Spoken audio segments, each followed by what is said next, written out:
Còpia de cap colossal Olmeca 1. El rei. Jardins de la Torre Girona. Escultura situada als Jardins de la Torre Girona. Còpia fidel en pedra basàltica de 2,9 metres d'alçada, 2,1 metres d'amplada i dues tones. És una rèplica de l'original del Museu d'Antropologia de Xalapa, Veracruz, Mèxic, donada per la Universitat Veracruzana de Mèxic a la Universitat Politècnica de Catalunya, UPC. L'escultura es coneix també amb el nom de El Rei i té el número 1. Va ser la primera escultura d'aquestes característiques trobades a Mèxic al 1946. La civilització olmeca va existir entre el 3000 a.C. i el 400 a.C. Escultures com el cap colossal olmeca va ser esculpides al voltant de l'any 1000 a.C. Text. Còpia fidel de la cabeza colosal olmeca 1, ubicada al Museu de Xalapa, donada per la Universitat Veracruzana de Mèxic a la Universitat Politècnica de Catalunya, Barcelona TEC, el 29 de maig de 2012, en presència dels seus professors Raúl Arias Lobillo i professor Antoni Girona, amb l'apadrinament del professor Mateo Valero. Escultura situada en los Jardines de Torre Girona. Copia fidel en piedra basáltica, de 2,9 metros de altura, 2,1 metros de ancho y 2 toneladas. Es una réplica del original del Museo de Antropología de Xalapa, Veracruz, México, donada por la Universidad Veracruzana de México a la Universidad Politécnica de Cataluña, UPC. La escultura se conoce también con el nombre de El Rey y tiene el número 1. Fue la primera escultura de estas características hallada en México en 1946. La civilización olmeca existió entre el 3000 a.C. y el 400 a.C. Esculturas como la cabeza colosal olmeca fueron esculpidas alrededor del año 1000 a.C. Texto. Copia fiel de la cabeza colosal olmeca 1, ubicada en el Museo de Xalapa, donada por la Universidad Veracruzana de México a la Universidad Politécnica de Cataluña, Barcelona TEC, el 29 de mayo de 2012, en presencia de sus profesores Raúl Arias Lobillo y profesor Antoni Girona, con el apadrinamiento del profesor Mateo Valero.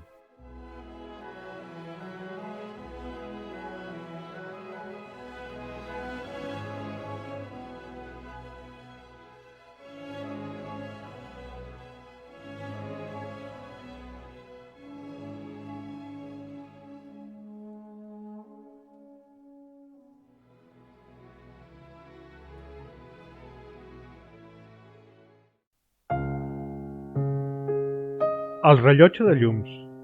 Via Laietana 69.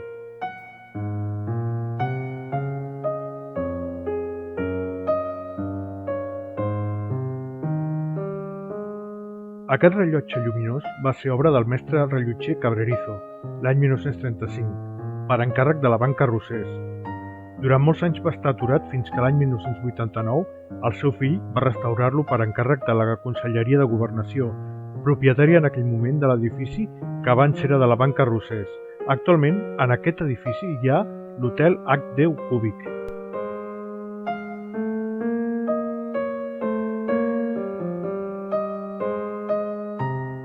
Petit paisatge de Barcelona.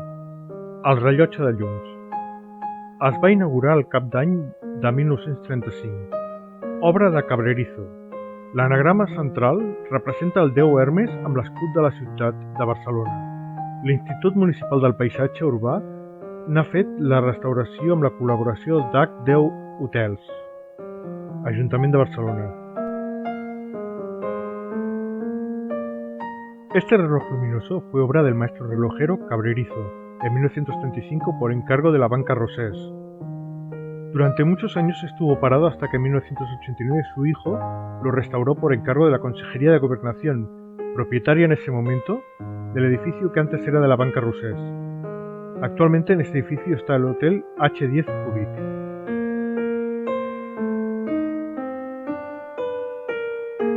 Pequeño paisaje de Barcelona. El reloj de luces. Se inauguró el fin de año de 1925.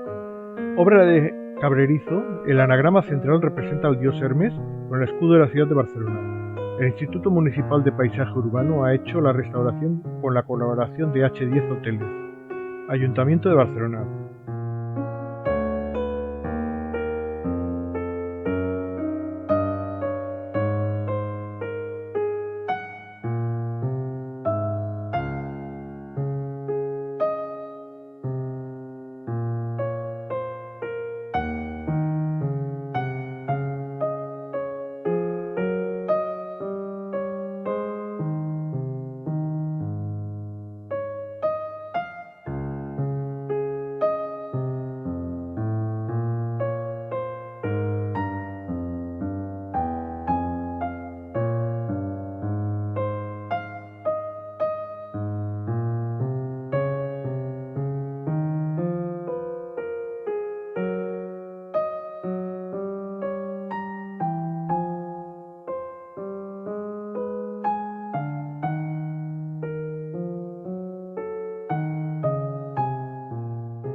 El Saltador, 2023, Jordi Díez.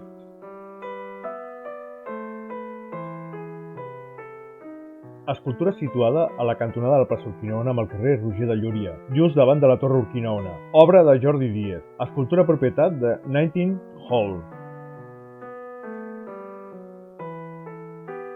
Escultura situada en la esquina de la plaza Urquinaona con la calle Roger de Llúria, justo enfrente de la Torre Urquinaona. Obra de Jordi Díez. Escultura propiedad de Nightingale Hall.